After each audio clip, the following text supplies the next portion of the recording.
Wari uzi ko inzoka zo mu nda zibasira abantu miliyoni 3.5 ku isi yose, zihitana abantu 200,000 buri mwaka.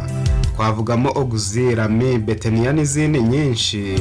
Izi nzoka zikunze kuzahaza abaturage b'Abanyamerika tuvuga ko bamaze gutera imbere.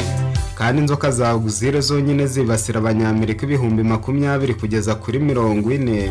Tukubwiye ko izi nzoka wabuze ikize mu minsi 2 gusa byagutangaza. Uko ni ukuri kuzima. Mu bimera hasabyemo imiti karemano yagukiza inzoka zose. Ubitekerezaho iki? Nibyo abantu benshi bararwaye ndetse hafi ya bose bagendana indwara baburiye igisubizo. Mu miryango myinshi amafaranga atangwa ku mitaruta yo bahahamo ibyo kurya. Indwara turwaye zongeweho ibibazo bitoroshye duhora duhanganye nabyo, turushaho gutakaza ibyiringiro. Nkunze guhora n'abantu bagenda bifashe mu nda, benshi bambwira ko amibe yababujije amahwemo kandi ko ntako batagize ngo bisobanure nayo. Nubwo abantu benshi barwaye izi nzoka, uburyo bwiza bwo kuzivura burahari kandi burizewe. Iki kiganiro kigufi cyane kiragufasha kwisobanura nazo. Ngiye kukubwira uburyo 5 wakoresha ukarwanya inzoka zose zo mu nda. Ntubukoreshereza rimwe, ahubwo uhitamo uburyo bumwe bukunogeye. Uyu muyoboro ni Uburyohe Life TV, umuyoboro bagezaho ibiganiro by'ubuzima gusa. Buryo umuntu abaye maso, ubuzima bwarangwa n'uburyohe gusa kuko ibyabwongera aturanye nabyo. Ibyo nta bindi ni imirire n'ibyo kunywa yaturanya byitondeye. Ibi nibyo dushaka kujya tubagezaho buri munsi hamwe n'Uburyohe Life TV.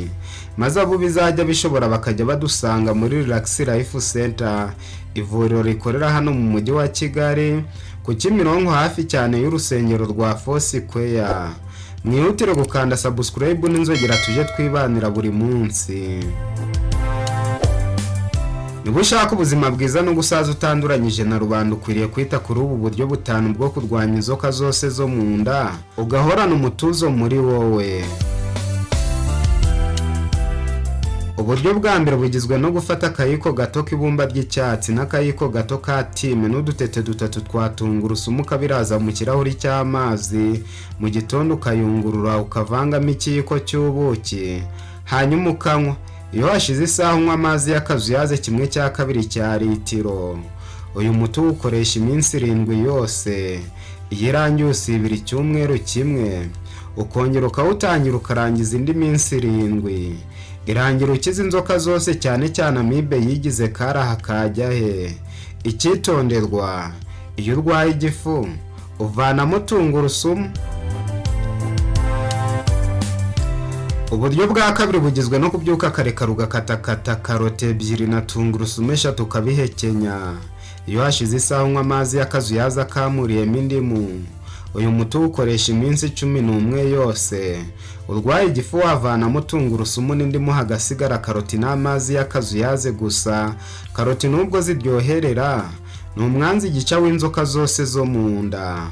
Kandi amazi y'akazuyaze hashize isaha uriye karoti asukura imyanda yose yo mu mara. Uburyo bwa gatatu bugizwe no gukunda gukata salade y'igitunguru gitukura ugakamuriramo indimu. Urya salade buri saa 6 ugiye kurya iby'amanywa. Iminsi ni ya buri cyumweru. Kubera ko abantu barwaye igifu bazirana n'ibintu bikize kuri acide sulfurique, ntabwo bemerewe uyu muti. Icyabakiza amibe kikabavura n'igifu ni ugukunda gukata salade y'amashu na karoti. Bakibuka kuvangamo agafu ka gikukuri kugira ngo umuti urusheho gukora neza. Uyu muti umaze gukiza abantu benshi indwara z'amara, igifu n'inzoka zo mu nda.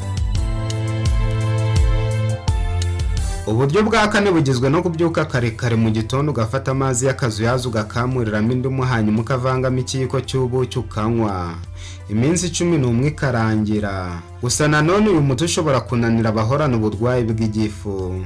Icyo bene aba bakora ni uguhagarika umunyu mu mafunguro yabo ya buri munsi. Umunyu usanzwe bakawusimbuza gikukuri. Icyo gihe nibwo bashobora gukoresha umuti w'indimu n'ubuki, ukaba wabagwa neza. Gusa bidakunze indimu baba baziretse bagakoresha ibisigaye gusa. Uburyo bwa 5 bugizwe no gukunda kunywa icyayi cyateye indenda, ariyo bita homare, umaze kurya ibya saa 6. ukarangiza iminsi 21. Icyayi cyateye ni ingoboka idasanzwe ku burwayi bw'amara muri rusange. Iyo uyinyoye ukimara kurya ihita icagagura ibiryo kumva utujurije umaze kurya. Abanywa teye muri ubu buryo ntibashobora kumva batumbye cyangwa bagugariwe, bakiri sefu, gusarara amazinda, kubura ibitotsi, kirungurira, ishwangi no gutura amangati ya buri gihe. Imiti yose nk'uko twamaze kubivuga ntuyikoreshereza rimwe, ahubwo uhitamo ikunogeye ukurikije amikoro n'ubuzima bwawe. Urugero, ushobora kujya wikoreshereza icyayi cya romari abandi bita teyi buri munsi, uko urangije ibya saa sita ukagira ubuzima bwiza butandukanye n'indwara nyinshi. Teyi ni ikimera cyamamaye mu mateka y'Abaroma ba kera kugeza n'uyu munsi. Ni ikimera cyarangaje abahisi n'abagenzi. Abenshi bacyanditseho amakarama babana make. Abantu bose bagiye bashaka kugira uburanga bwiza nicyo bakoreshaga, bakakiyuhagira ndetse no kukihumuriza. Abamaze kugwa agacuho mu ntekerezo no mu bwenge, romare yabaruraga mu mazi abira.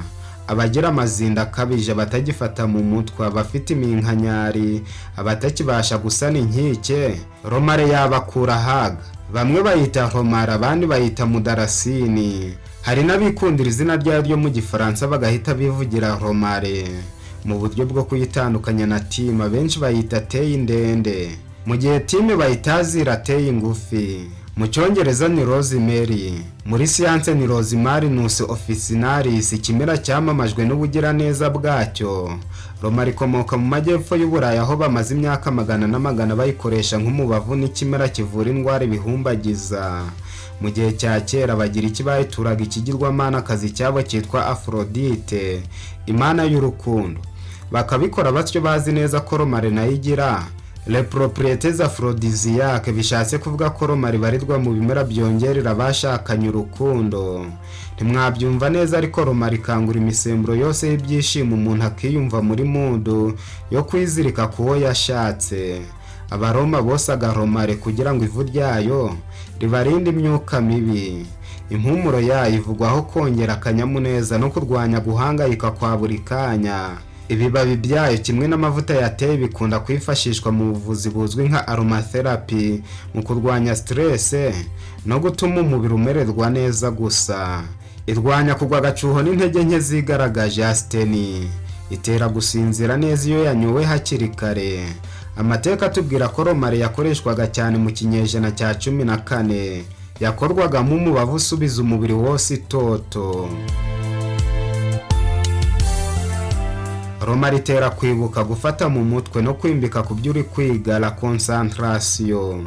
Ibi byatumye incabwenge zo mu Bugiriki bwa kera ziyemeza kujya ziyambara nk'urugori. Mu kinyejana cya 19, muganga n'umupadiri w'umudage Sebastien Kneipp yategetse abageze mu zabukuru kujya biyuhagira amazi atekanye na romare kugira ngo babashe kwivura intege nke z'izabukuru, kunanirwa kw'amaso, umwijima wase, umunaniro w'ikirenga w'umubiri n'ubwenge, surmenage physique et intellectuelle, kwibagirwa ibyo waruzi byose, perte de mémoire, indwara z'umutima, igicuri, rubaga impande na paralysie. Romare ifasha abantu kwibuka cyane no kongera ubwenge.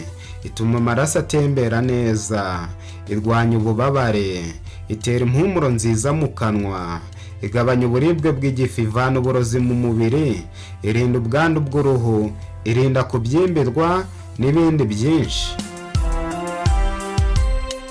Mu cya 370 hakozwe umubavu wa mbere mu mateka y'Iburengerazuba. Uyu mubavu wari ukozwe muri romare, indabyo za roza n'iz'amacunga.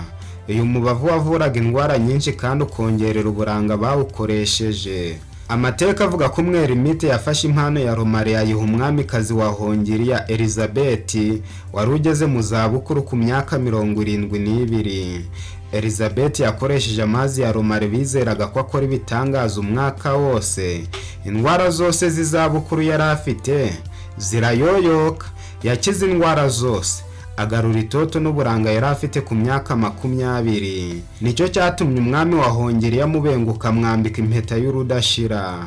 Ni inkuru yatimaje imbaga nyamwinshi kandi yanditswe mu mitumba y'ibitabo ibihumbagiza, aho Elizabeth atanga ubuhamya agira ati: Njyewe Dona Isabelle Elizabeth umwamikazi wa Hongiriya mfite imyaka 72 nari ikimuga ngenda ncumbagira. Nakoze igerageza ry'umwaka wose nkoresha romare n'ibiyikomokaho mbigiriramo umugisha mwinshi kuko nakize nkagarura n'imbaraga ku buryo uburanga bwanjye bwakururaga uwo mpuye nawe wese, kugeza ubwo umwami wa Polonye yashatse kundongora ndanga ntihitiramo umwami w'umusore wa Hongiriya. Maze ku myaka y'izabukuru ngira umugisha wo gusazira mu gituza cy'umwami wa Hongiriya. Kugeza n'uyu munsi amazi ya romare baracyayita amazi y'umwamikazi wa Hongiriya. Mu gitabo yandikanye ubuhanga buhanitse Garazeri agaragaza ishusho yihariye aho asingiza ubugiraneza bwa romare mu magambo akurikira: romare ikomeza ubwonko ndetse itera imbaraga igifu, itera imikorere myiza, yomora ibikomere byo mu nda n'ibyo ku ruhu. Mu gihugu cya Polonye abagore bafashe akamenyero ko kujya boga amazi ya romare mu gitondo na nimugoroba, kandi bagasaruramo kurambana uburanga bwinshi ku buryo abagabo babo barushagaho kubakunda, ngo ntibashoboraga gukururwa n'inkumi kuko abagore babo bazirushaga uburanga. Muganga wavuraga umwami w'Ubufaransa Rudoviko wa 14 amaze kumenya imbaraga zigarura ubuyanja za romare, gutera uburanga no kuvura, yayituye igisigo muri aya magambo: romare itera imbaraga, yongera uburanga, ivura indwara zinyuranye nko guhinduka umuhondo k'uruhu, kuribwa mu nda, kuvura rubagimpande no kudihagura k'umutima. Dusoza mu nyemerere mbamenera ibanga rimwe: ushobora kwivuza bumwe mu buryo bwinshi twavuze inzoka zikanga gukira neza. Ushobora kwiheba no kudufata nk'abanyabinyoma, icyo gihe hari ibindi uba utubahiriza. Icy'ingenzi muri ibyo ni ukwirinda ibiryo bya nijoro. Ibiryo bya nijoro ni isoko y'indwara zose, cyane cyane inzoka zo mu nda. Ibiryo bya nijoro ni isoko y'indwara zose, cyane cyane inzoka zo mu nda. Abahanga bamaze kumenyera ibanga maze biyemeza kujya barya mu gitondo na saa sita gusa. Nushaka kwivura inzoka neza, nawe uzakoresha ubu buryo uzakira inzoka n'izindi ndwara zose. Tubashimiye kuba mubana natwe buri munsi. Mwahisemo neza kuko mwabonye umuyoboro mwiza udahwema kubagezaho ibiganiro biberanye n'ubuzima bwanyu. Mukande subscribe n'inzogera muri benshi, namwe muzagera kuri byinshi. Mbaye mbasezeyeho, tuzongera kubonana muri video y'ubutaha.